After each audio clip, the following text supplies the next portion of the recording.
that Feliz is a team that is good enough to be in HGC Korea, but now that they have come down here to the Crucible, they do have to prove that, right? For IL, one of the biggest struggles for a lot of the open division teams, as I was watching periodically during the season, is that a lot of times they're teams that have either very narrow hero pools or they only know maybe 1.5 play styles. So if you can take them out of their comfort zone, things tend to fall apart. Yep, so drafting may not be the same as usual. May see some snipe bans coming out from either teams. Right. Here we go. Game 1, Battlefield of Eternity. And you know which sides, but patch still onto 31.3 before the Decker Cane, before the changes to Genji. Right, so we're not going to have any Deckard, no Dark Nexus content in our games today, unfortunately. But we do still have very strong Shimada choices available to us, and I imagine that those are going to be very popular here. Kind of surprised to see IL go with the Hanzo pick, as they've favored first picking Genji. I think that's what they did last time they played on Battlefield of Eternity. And they in lost, the finals. right? Yeah, they did. That's why. Because but it was very close. Because they did not take Hanzo. Hanzo is the way, is the answer. Believe me, follow me. Well, I'm not a religion, guys, but do not be afraid. Take that Hanzo if it's open. It's PoE. You have your scatter arrow. Just take it. Of course, Feliz will respond with a Genji Malfurion, their favorite deal to respond, but insta-pick with the Blaze and Luther. They are ready to go. Wow. Yeah, no thought even about that. I mean, you can kind of say, well, Blaze is just pretty good right now, so just grab him anyway, but they didn't even take any time to think about that. So that shows some remarkable confidence from our open bracket team. Yeah. Blaze, a highly contested, not really highly contested pick. Of course, some open division teams actually did not like to play Blaze, but Blaze having a quite high win rate in open division because you can actually sustain so well. You don't really die in your solo lane too often. You can save your teammate because oftentimes these teams will likely to make more mistakes compared to HGC Korea. I should stop comparing it, but they're really good. I saw some crazy team fights. Of course, their DPS also carrying some of the team fights as Blaze is locked in along with Uther. So Uther will be taken away. Genji already has a Malfurion anyhow, so support's all taken. Getting those out of the way. We're still waiting to see what the next phase of bans are going to be. It looks like taking ETC away from IL, so removing a lot of those kind of wombo combo opportunities. Yeah, a ban I thought... Okay, they are actually going for the tank choke. Are they ready? Of course, Rujea from IL has been playing lots of great Muradin. He's actually one of the players that prefers to play Muradin in this meta where we have lots of other tanks picking on top of Muradin, but he's willing to ban all that out because he's got that safe Muradin. But once that's taken away from Feliz, I don't think it will be the same situation.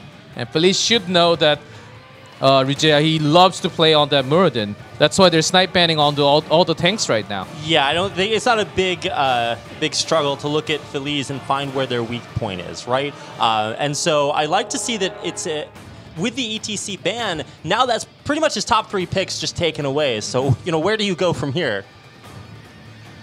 Where do you go from here? It is PoE.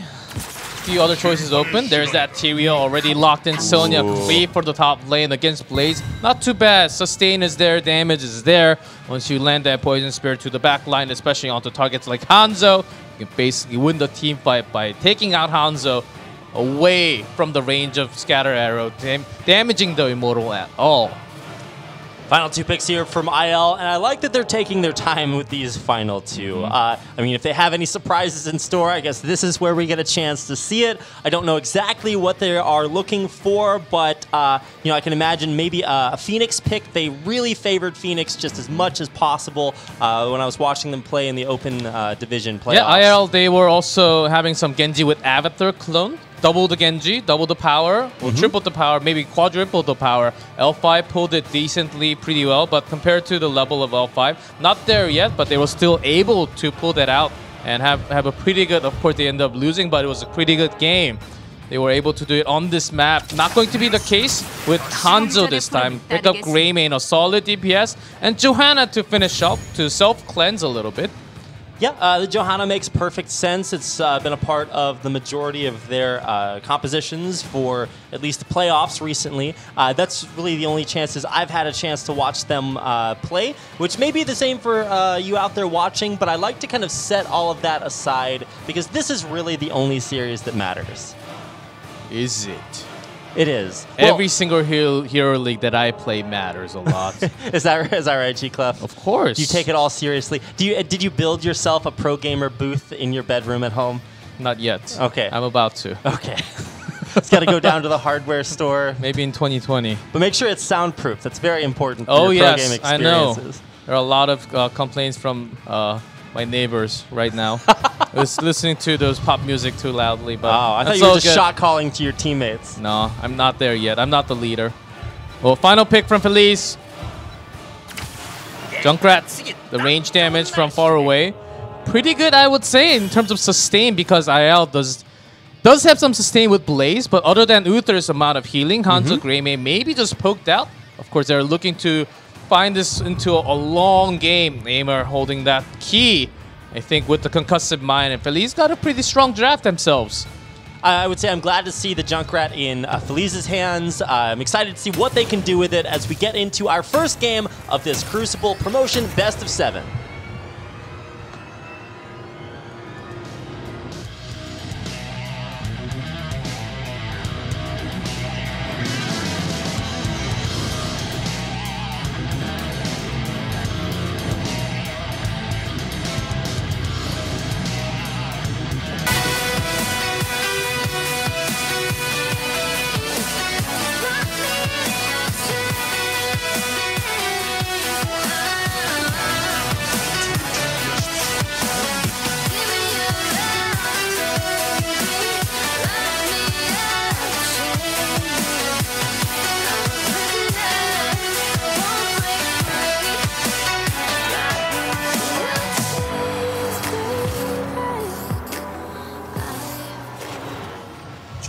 Here we go, the first game between IL and Feliz. I love how they all have L5 sprays. A hiccup there. You're starting to see. Yeah, they're L5. ILL5. Ah, okay. Close enough. They're L5 if it was made by Apple. Okay. So you put the I in the middle. It's not lowercase, so it's not a complete homage, but not we the get best what you're naming. going for. Yes, here. I know what you went for. I get it. So it's all good. Did you notice how Hanzo was able to deal damage the entire length of this mid lane with just Scatter Arrow? Yeah, That's even longer. It's possible. That's the power of Scatter Arrow so on this cool. map. Oh, Frankel going for that relic strategy, going for that healing fountain. Here we go. Oh, what a Goes god. in, and Greymane's coming in. I think he will have enough time. No, he's just going to back away after realizing that Greymane is missing from the bot lane. Yep, very good realization there. Always cool to get a little bit of extra cheeky damage done. I remember the first time I saw that, I was like, this shouldn't be possible, but it is if your opponents don't notice it in time. A lot of the Korean ones, especially if you play a lot of Franco back again, but capital I and the lowercase L are the same thing, so they end up just mixing those two because even if you BM, you can never whisper them because you can never find if it's if it's a capital I or the L. Level. I know, you can never whisper them. You can never find their ID. They have to try multiple times at least. This is truly the techniques you should be learning from these games. That has been the joke from making this kind of naming from all the Korean esports. Okay, pushing the mid lane. It looks like that's going a little bit better for IL. Frankel, though, he's been really putting in a lot of work. He rotates down after taking out that healing fountain and is already going to be joining the mid lane fight. Yep. Frankel's still pretty strong. Fountain is gone, but so far from HGC Korea, from what I can remember, and on my spreadsheet also, 0% on that strategy. Really? 0%. Oh my God. I've seen it try for 13 times. 0% win rate. It's even worse than Lucio. Lucio was 0-11 the entire phase 1. But that strategy did not work. Maybe today will be the first time. Frankel trying it once again, trying to contest, but not going to be quite as well. They were quite off position at the moment. I guess that stat only really holds up against HGC Korea teams, right? So perhaps now this is a strategy they've been practicing just for this moment. But finally, it will work in the Crucible. Yeah. they really have to draw out and make it into a long team fight or the immortal phase, which is possible because they can push out and Hanzo can be in range, super far range. But it takes some practice and teamwork, of course, from Feliz. Let's see if they can actually make it happen or make the fountain strategy worth the value here. The fountain strategy. Already we see the mid camp just now being cleared. I forget who it was that was taking that. It was Sonya, yeah. So getting a camp that's heading up top, which I guess we haven't really seen any action there. It's just Blaze versus, well, I guess sometimes Genji. So we probably won't visit that. But now that we are entering the Immortal stage, we do get a chance to see some actual action. Johanna just soaking some damage. Iron Skip already popped. And OJ taking significant amount of damage. There's a mind to just harass the back line slightly. Genji goes in deep, trying to do some damage with Hanzo, but not going to find any kills. Greymane goes in, but Genji easy with the agility. Cyber agility. Yes. Just like our cyber gladiators that It is we're watching here. before the changes to Genji. Once again, we're in 31.3, not the Dark Arcane one. I believe the cooldown on the cyber agility was raised by a few seconds. So he's a lot more agile in this patch. So we did see ILL, I guess, push Feliz off of that Immortal once, but it looks like the second time might not be so easy. Samad actually taking a lot of damage before he is pushed back. He does have that sustain if he wants to go back in again, but he's not going to. Yep, Franco just pushing in. No bunker available yet. Before 10. P10, Franco, he's able to do so much pressure by himself. And this is even before the buff onto the basic attacks. As Hanzo was doing about the same, but only to Tyrael. So Junkrat was basically doing free damage from the back line. They will actually, Feliz actually taking the halftime lead. There's a kill onto Greymane. Franco does get the reset onto Swift Strike. Getting in, getting out. I believe that's the first kill of the game so far, and it will allow Feliz the opportunity to back off and take down an Immortal on their own. And Rujea just trying to delay alone, which is not going to be possible. Too significant as Johanna basic attack. You can kind of tell where that's heading. Hits like kittens. Wow. Well, it just doesn't do that much damage. Pretty nice. Better than SpongeBob in a way. Well, here, trying to push in. Actually, Sonya tries to pressure a little because that lane has been pushed a little bit with the camp. It has been cleared by Blaze later on, but it took them some time. The wall should be somewhat damaged. Franco harassing him once again. Jet actually tossed over without the cleanse. I think it was a good pick that he picked Johanna against this type of team comp. I love watching Frankel go in. Just absolutely no fear. He knows that Hanzo is very, very low there. JD very low and is forced to back away. That is going to be our first fort. Showing the mechanical individual mechanical skill, just outplaying right there. Oftentimes Hanzo does scare out with the poke, but Genji diving into Hanzo's face scares the crap out of Hanzo all the time. And as a Hanzo main, I know how that feels. I was going to say, just watching that, absolutely scary. And he's all over the map. He goes bot, picks up one kill. He's going to cyber agility over the wall. No, not quite. Take out Samad. He'll stay alive just barely. And that's exactly what we were talking about. So much sustain on the Blaze. Keeps him alive against the dive. Samad actually survives. Lack of damage a little bit in that case. I think Franco could have just taken the kill. Range onto the basic damage was lacking for a second, and in the meantime, Blaze got the sustain by himself. So he survived that pretty well. If that was a kill, the rotation could have been worse in terms, because they still had the bottom lane to be taken care of. The pressure is still there. Junkrat trying to poke out of the camp, but it is taken eventually. I like that things have shifted up towards the top of the map. And that's one of the things I wanted to talk about, G-Clef, that maybe you can highlight, is that a lot of times we don't get a chance to see some of our newer open bracket teams have the same sort of macro decision-making as HGC Korea teams. Is that what you're noticing here? It's the same. Even in HGC Korea, the new teams into HGC Korea, the top 3 teams especially has been dominating with the macro only. And they actually chose lots of team comps to deciding not to fight, like having Falstad, Blaze, having the sustain, having the disengage, because they can basically win the game with the macro. But in BOE, it's a little harder, but still they made that possible. It's a similar situation in here where you're going against a team who has less experience with the rotational. The shot calling is not up to date, not as crisp as possible. Compared to Feliz, and they learned a lot from the top teams. So I think we're just seeing some outclassing here.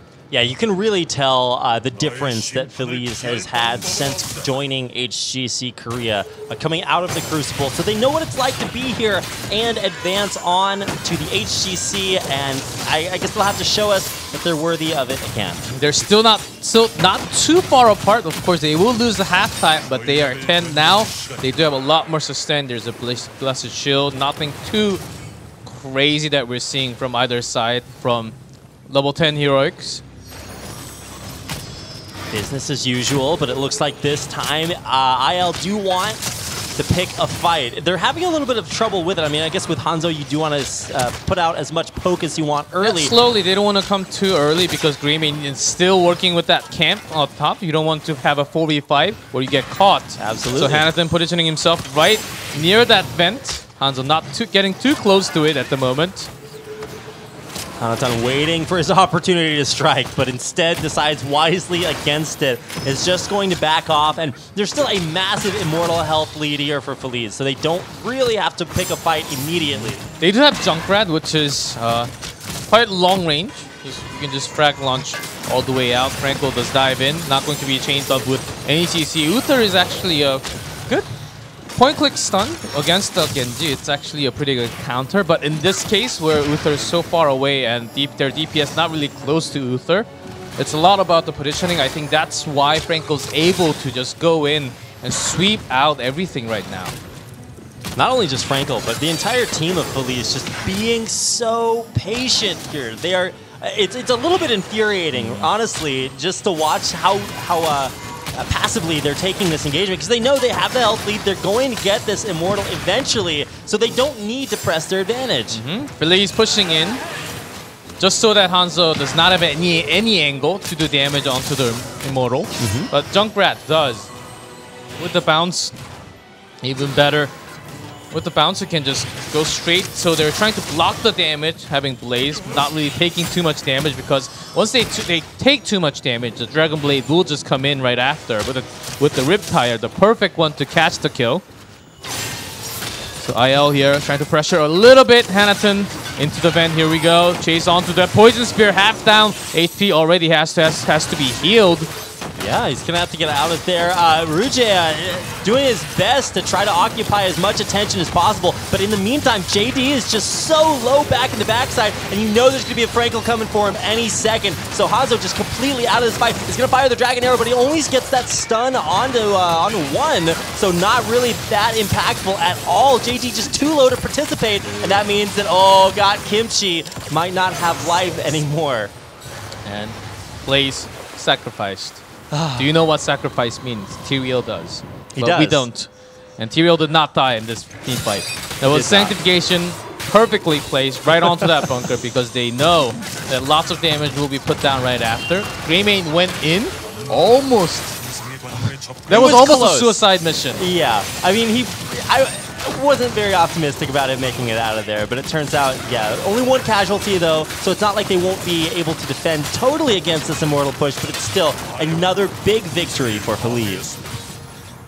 Very close, and Divine Shield was, after watching all that, was basically a waste, because Genji could not really catch up to him because he was G-shielded, but stun from Uther did not have the range enough. They ended up not dying, so it's okay. Engage. Slow engage from IL. Diving here in. we go. Looks like Rugia might be in trouble. Tanks up everything. And it's now down below HP. Still look at that bait. Nice bait by Junkrat there to buy some time. There's a Riptire now. Bunker out. Riptire trying to blow it up. And it's going to bust them out. And Blaze very likely to be killed. There's the first name. Greymane looking for the kill, but not enough against the shield of Tyrael. 1, 2, 3 now falling down. Franco I can't tell what it is. There's a sanctification. They're locking in. They want to take this They're gonna first go game. for it. They do have their immortal. They have all 5 members. 3 members down from IL. This may just be game over, Rapid. I think it's about to be. The core will fall. Forces of darkness prevail once again, G-Clap. This time it's Feliz, a little happier after a Game 1 win. I think we found a good problem. And Feliz already have... This is a big problem for IL. What are they going to do against that Franco's Genji? Can they really play? It showed like almost like they had close to no idea how to deal with Franco's Genji. Of course, they were against lots of open division Genji. It is not the same level, mechanical level, as the HGC Korean level. They learned a lot from the top ones. Tempest, KSP Black, L5, super crazy Genji players. They learned how to play Genji from them. They have watched. If you feel the pain, if you have a really good player onto the other side, you learn from that by dying, right? They died plenty of times. I'm saying they died many times. I think you might need to add a few more minis in there. Yes. You can really see what it looks like when, I know Heroes is a team game, right? Well, that's what it looks like when it's kind of just